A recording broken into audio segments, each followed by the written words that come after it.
that when they're different, they attract, and when charges are the same, they repel.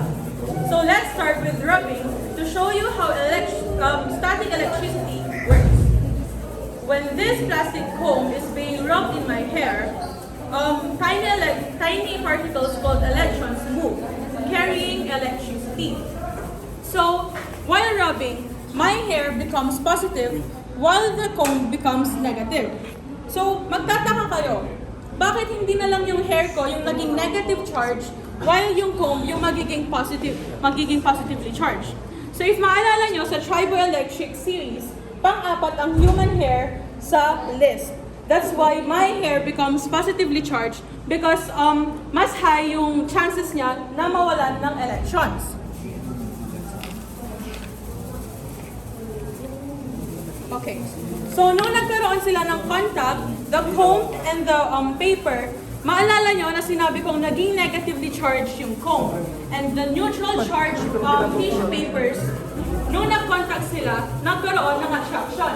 Dahil sinabi ko nga na when charges are different, they make attraction. Pero napansin nyo din, after nilang nagdikit and nagkaroon ng contact, nahulog agad yung tissue papers. So baka nagtataka kayo. Nahulog agad yung tissue papers dun sa comb dahil nagkaroon ng repulsion after touching.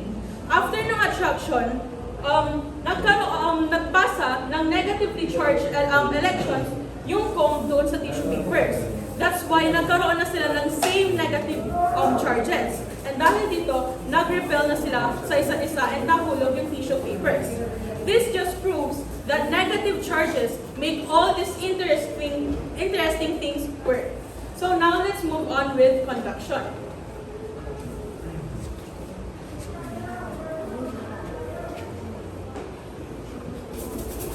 So first, we have the balloon material which is made of rubber, and number 11 po sa triboelectric series natin, which means meron siyang partially negatively charged particle, and nirarap po siya sa hair na pang number 4 sa triboelectric series na may positively charged. So if nag-rub po sa each other yung dalawa, create po sila ng forces.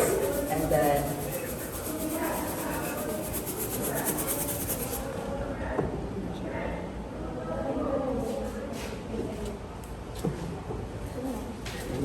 okay, so hindi po siya masyadong kita because of maybe because meron pong slightly butas yung cover namin, but if we look at clearly, may part po sa foil natin na gumalaw, pero very slight movement lang po siya. And ang ibig sabihin po nun, yung charge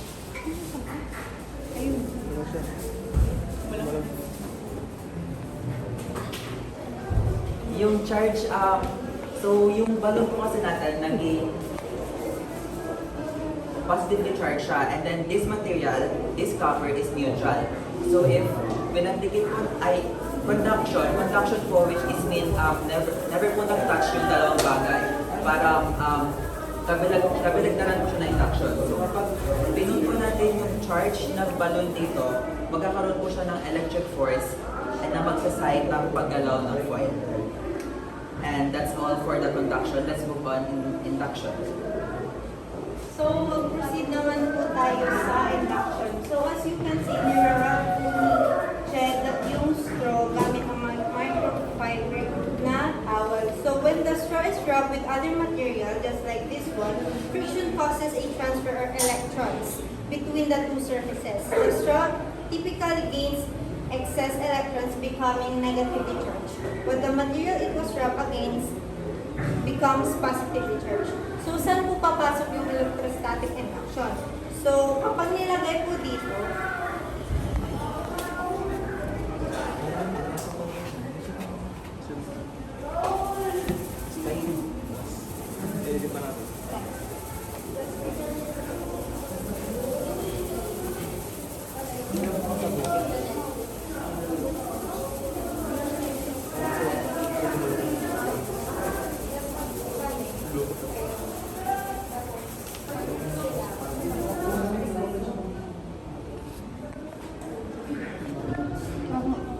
isang kamay ay dalawang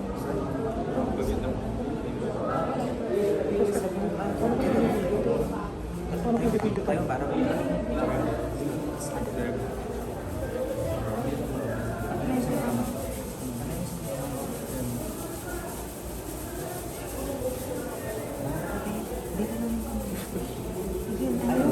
Ayun. Gumalaw po siya. So yun sir, nakita niyo po kayo. Sir, walang fan yun. Isa pa ba? Isa pa po sir, para visible to the naked eye. Wala. Sarado yung mga bibig niyo. Wala nga.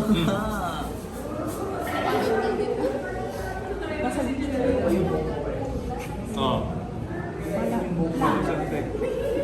Ay, ayan. Isa pa, isa pa. Isa pa? Isa pa daw. Isa pa daw. Tutok mo ay tutok mo na. Kayo daw. Dito ako.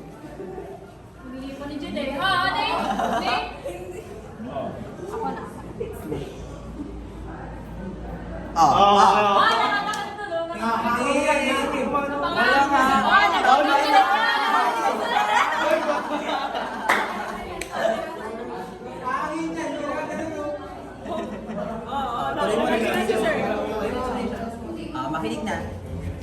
Okay, so yung kamay po natin is electrically neutral, meaning may equal number siya ng positive and negative charges. So when the negatively charged straw is brought near to your hand, it does not transfer charges, but induces a charge separation within your hand. So the excess negative charges on the straw repel the free electrons in your hand, pushing them slightly away. So this means that the part of your palm closest to the straw is localized positive charge.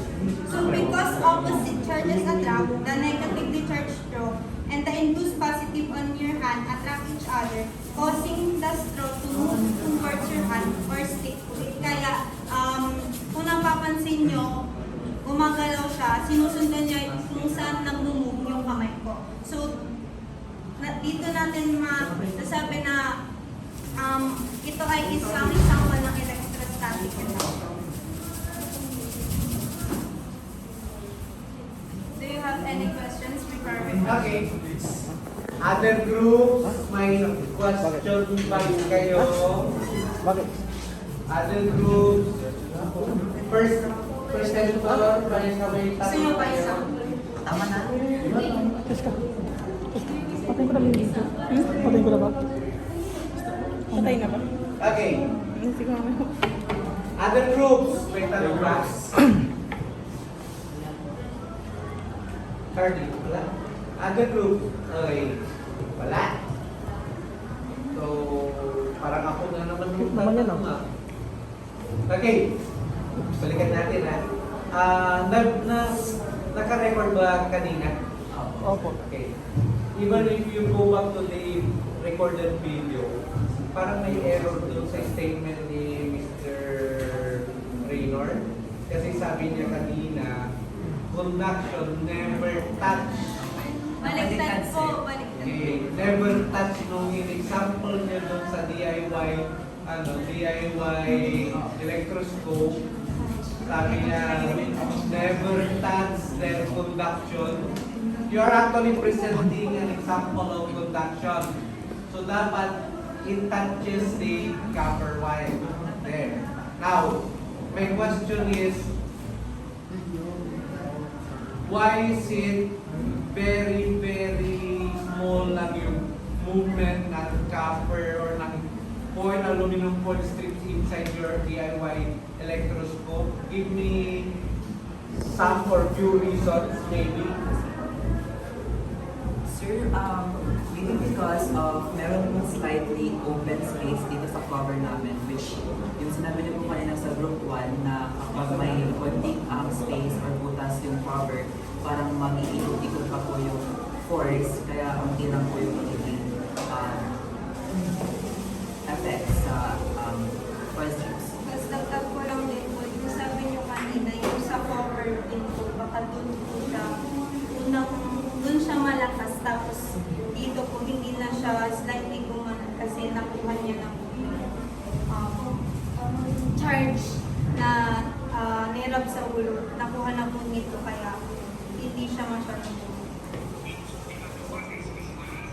that also affect yung pagkaka-coil ng copper wire nyo? Yes or no? Yes. Yes.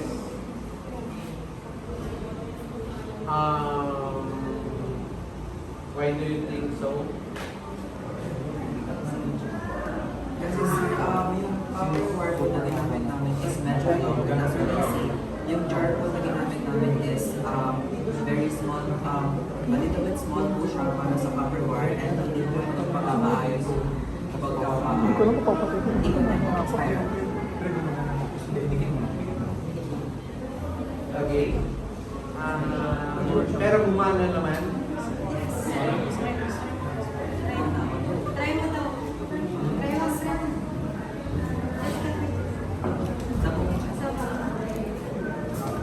Anong made of ito? Itong So, yung electric tape. Apo, tapos may copper Okay, po so sa loob na insulator siya. So,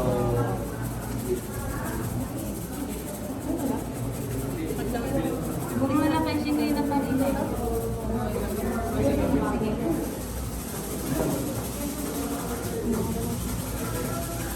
Titikit mo. Dito ka. Unti lang. Unti lang. okay.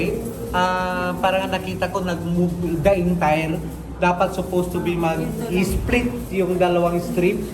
Hindi siya mag-move the entire, kundi mag-split.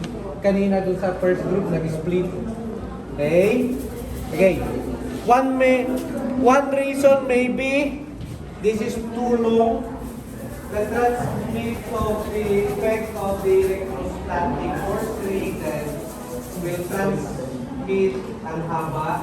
Maybe shorter, better. Okay? Kasi ang haba pa na yun, nakakoil siya. So dapat medyo at least basic lang and within a little lang din straight siya. Okay, that is one reason. And another reason is to contain yung electrostatic force when traveling. It's not enough to transmit ang balloon. Hindi na kaya because ayan, and also malaki yung copper wire diameter niya. Either wire na possibilities.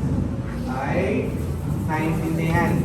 This is correct. Electric tape is an insulation. So, hindi niya magka-transfer dito. Nasalit dito yung factor. Okay? Pero paki-correct na lang, that is in the induction, luminat, or the conduction. Okay, may iba pang question. Saka yung kanina, yung second experiment, parang naguluhan. Bakit? Kasi aside from her, yung kamay mo dito, ang dami yung ginagamit. Kaya nga, meron lang dito, meron din sa gitna. So instead na mag-follow ito, di ba sabi nyo, ina-track, follow gano'n. Nagugulungan siya. Kasi yung isa nasa gitna, okay lang kung pareho kayo ng system. Okay? Then, yung pagkakahawak, kasi kanina, Sir Rabi, sobrang hinahawakan niya, hinahawakan mo, tapos ang hawak yung padalo, na-transmit na yung charge na kamay. Okay? Nabawasan na. May iba pang question? Okay. Before I'll let them sit down, pakilagyan ng grades. Pakilagyan ng grades. Pakilagyan ng grades, ask yung mga ka-member nyo kung agree sila sa binigay nyo.